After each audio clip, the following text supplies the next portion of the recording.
В регионе проводятся проверки газового оборудования в многоквартирных домах. На необходимость полной инвентаризации обратил внимание глава республики.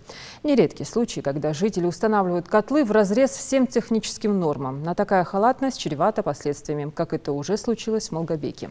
Продолжение в сюжете. Картина налицо. Несмотря на неоднократные предупреждения, устанавливают несанкционированно, устанавливают всякие газовые приборы, в том числе колонки, плиты. Для этого есть соответственные службы, которые должны дать разрешение. Без разрешения устанавливать их нельзя. Вот из-за этого и происходят вот такие несчастные случаи. В многоквартирном жилом доме номер 36 по улице Гоголя. Тогда, 11 июля, в результате отравления угарным газом скончалась Зарета Барзагова. Известно, что причиной ужасной трагедии послужила неисправность газового оборудования, которое было установлено самостоятельно и с нарушениями. Случившееся вмиг вызвало резонанс. По этому поводу высказался и глава региона Махмуд Али Калиматов. Разработайте план незамедлительно. Незамедлительно. Это же не первый случай. С плиты присоединяет, протаскивает. Там же нет ни форточки специализированной, ванны же нет, ни вентиляции. Когда эту ставят, без вентиляции, без форточки, ее вообще нельзя ставить. Котел нельзя туда ставить.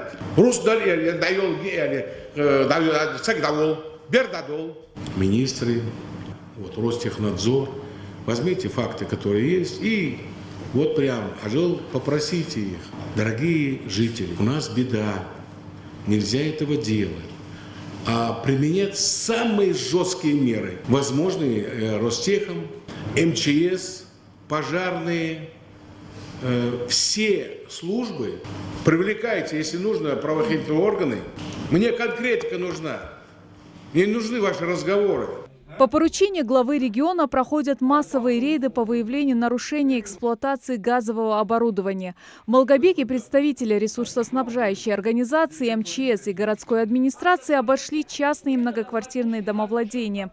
Нарушений полно. Почти в каждой квартире напрочь игнорируются меры безопасности. На требование устранить нарушения с пониманием отзываются не все жильцы. А для сотрудников газовой службы такие нарушения – не что иное, как повод принять соответствующие меры. Котел установлен самовольно. В этих домах предусмотрено центральное отопление, но никак не автономно. Поэтому котел установили самовольно. Мы его отключаем от газовой сети, потому что представляет угрозу жизни. Работники на глазах у хозяев жилья устанавливают заглушки. Разновидностей нарушений, как и самих нарушителей, здесь очень много. Специалисты газовой службы рекомендуют жильцам устанавливать электрические бойлеры вместо газовых колонок. Ну а вернувшись в квартиры, где ранее уже успели побывать проверяющие, пару дней назад было очевидно, что к призыву соблюдения мер безопасности отнеслись со всей ответственностью. Она была подключена, но наши работники пришли, предупредили, отключили ее. Сейчас колонка не под газом, вы видели там трубу, она пустая. Ее просто надо снять и унести, и все. Это она сама своими силами то есть нарушений сделать. Здесь нет уже? Тут нет нарушений. Отнестись со всей внимательностью к своей безопасности и проявить благоразумие призывают и некоторые жители многоэтажки.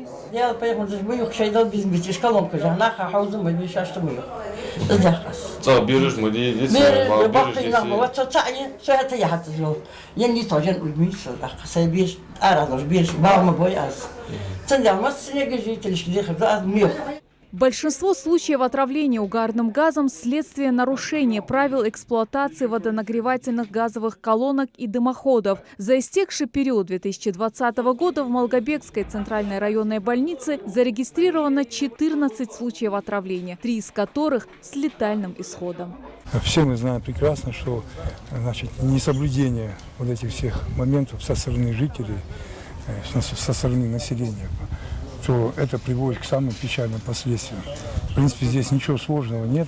Надо просто все свои действия с газовым оборудованием, с газовыми приборами согласовывать неукоснительно и строго с газовыми службами.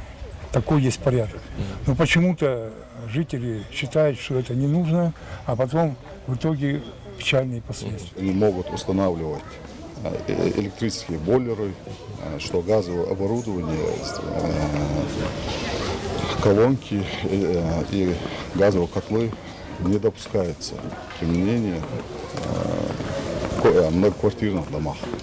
Сотрудники МЧС, газовой службы и правоохранительных органов вместе с муниципалитетом города намерены ежедневно проводить рейдовые мероприятия. Важно предупредить риск возникновения несчастных случаев и чрезвычайных происшествий, последствия которых могут быть необратимы. Светлана Томова, Адам Мережков, Магомед Белакиев. Новости 24.